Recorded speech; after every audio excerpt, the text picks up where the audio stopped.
My first operatic experience was when I was quite young. I was fortunate enough to be taken to a production of Hansel and Gretel at Orlando Opera in Orlando, Florida. And it wasn't their main stage artist, it was their Young Artist program that was putting on this school outreach production of Hansel and Gretel. And I loved it. I was mesmerized, totally engrossed in it from the beginning, except for one thing. I was a little unsure because, as many of you know, Hansel in Hansel and Gretel is a pants role. It's played by a woman, a mezzo-soprano. And this particular mezzo she had a very feminine figure. And so I remember being very confused and leaning over to my teacher and asking, why does Hansel look like a girl? And my teacher just cackled because I was very serious and quite worried about this.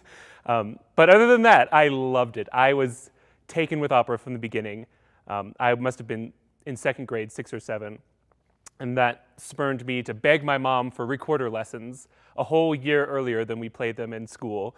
And I just was taken with music from a very young age, and I was fortunate enough to see an outreach production that inspired me to love opera and set me on a path that led me here to Opera Colorado, where I can, as a young artist, do the same thing, inspire young children with their first operatic experiences.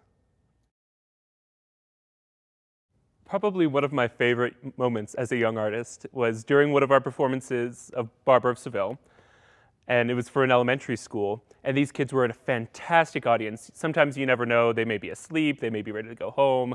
This audience was with us the entire way, and at one point, I called the heroic tenor, I called the hero a bully and a scoundrel, and there's this moment of silence between the next line, and this little kid from the front row pops right up and says, "No, he's not!" and was just so mad at me because I called the hero a bully. And a moment like that where the kids are so engrossed in the show and the story that we're telling is just, it's what makes it all worth it. It's what we're doing. It's what this whole project is all about. I hope Opera Colorado has another 30 years, and then another 30 after that, and after that, because opera isn't as big in popular culture as it used to be in generations past. Even when I was a kid, you would hear Looney Tunes and radio programs where opera was a big part of just everyday culture. Looney Tunes had their own orchestra, for goodness sake.